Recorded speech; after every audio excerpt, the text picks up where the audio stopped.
On March 11, 2011, an earthquake of magnitude 9.0 rocked the island nation of Japan. This earthquake, which later came to be known as the Great East Japan Earthquake, triggered a tsunami which washed away everything that came in its way. But you might be surprised to know that, in spite of being destructive on a massive scale, a lot of fortunate people survived. Despite getting ripped apart from their loved ones, they stayed strong and eventually reunited with their families. There were several factors and services that played a role, and one of them was, of course, the internet. With the help of intact internet services and the social media, vital information such as evacuation routes, tsunami warnings, etc. reached thousands, if not millions of people who were affected by this great disaster. Well, believe us, there are more countless moments where the internet has saved lives. If you wish to understand what exactly is the internet and how it works, well, you're at the right place. Before we understand what the internet is, we must make ourselves familiar with the term network. A network is a set of computers which are interconnected together and can share a vast amount of data among each other. It is very much like a social circle where people interact with each other, share data, and perform several activities together. The massive collection of countless such networks form the internet. Since the computers are connected with each other within a network, and this network is connected with countless other networks, one computer can communicate and share data with another computer located far, far away. But how does this internet work?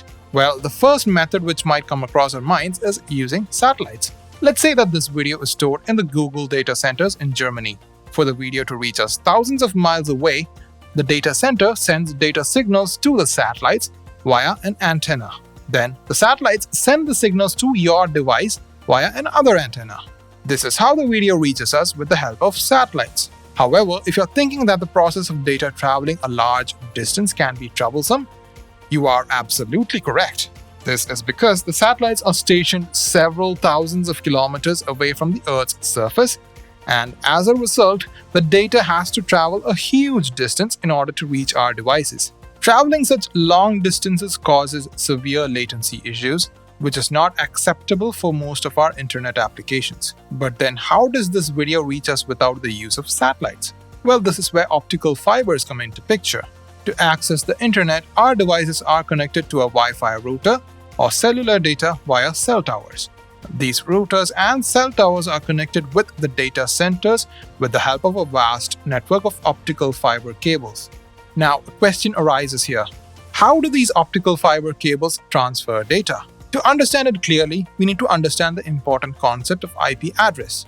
An IP address is a unique string of numbers provided to each and every device, whether it's a mobile phone, a router, or a computer. The purpose of the IP address is to create a unique identification for the device which is connected with millions of other devices over the internet.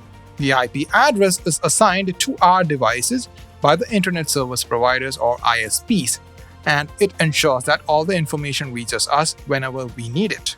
Similar to our devices, the data centers are also assigned their own IP addresses. More specifically, these data centers store data on a solid-state device, which acts as the internal memory of a server.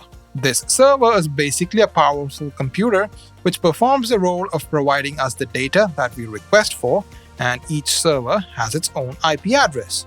Now, it is this server where several websites are stored with their IP addresses. These websites can be directly accessed by us by simply knowing their IP addresses. But it's difficult remembering the complete IP address by heart, right? Hence, domain names such as youtube.com, amazon.com, and Skill-Lync.com are used. These domain names correspond to their IP addresses and are much easier for us to remember than long sequences of numbers. It must be noted that the servers are capable of storing multiple websites, and we cannot access a particular website using the server's IP address. In such cases, additional information such as the port number and host headers about the websites are used to uniquely identify them. Now that we know the concept of IP addresses, let's understand how we can access a certain website on the internet. When we type the name of a website or a domain name in a browser, a request for the IP address of the domain is sent to the DNS server. This DNS server is like a huge phone book as it stores the IP addresses of all domain names on the internet. As soon as the DNS server receives the domain name request, it sends the corresponding IP address to the browser.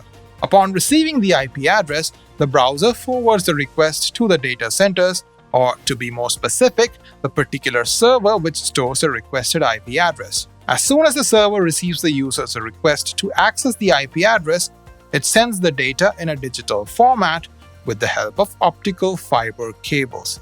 This digital format is nothing but light pulses which reach devices like the Wi-Fi routers and cell towers. These devices then convert these light pulses into electromagnetic waves, which then reaches our smartphones and laptops.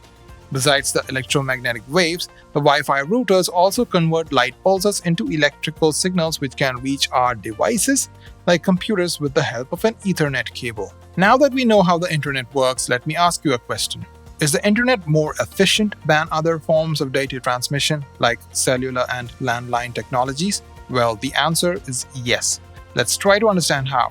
All the data that is received and transmitted during this process are in the form of binary codes. These codes are divided into small parts known as packets. Besides the sequence number in which they are placed, these packets also contain the IP addresses of the server and our device. These packets take the best route possible to reach our device, and it is not necessary that all of these packets will follow the same path. After reaching our device, these packets are assembled according to their sequence number and then converted to our language. In this way, we can access the data that we requested for. To manage such a complex flow of data, protocols are used. These protocols set the guidelines for conversion of data packets, affixing the addresses of source and destination to each packet, and the rules for the devices like routers, cell towers, etc. We mentioned earlier something called binary codes. If you're wondering what they are, these codes are basically a set of zeros and ones to represent data which are used by computers. Sometimes the data in the form of light pulses has to travel a long distance to reach us. Aren't you curious how such a long trip of data has been made feasible with the help of optical fiber cables? Well, we have another video on the fiber optics, and we recommend you to check that out. The link is in the description below.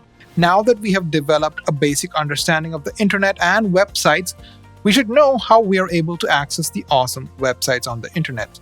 Sometimes, don't you wonder how such websites are really developed? Well, we have a course which will certainly help you out. In this course on front-end web development, you will learn how to develop websites with the help of technologies such as HTML, CSS, JavaScript, and much more.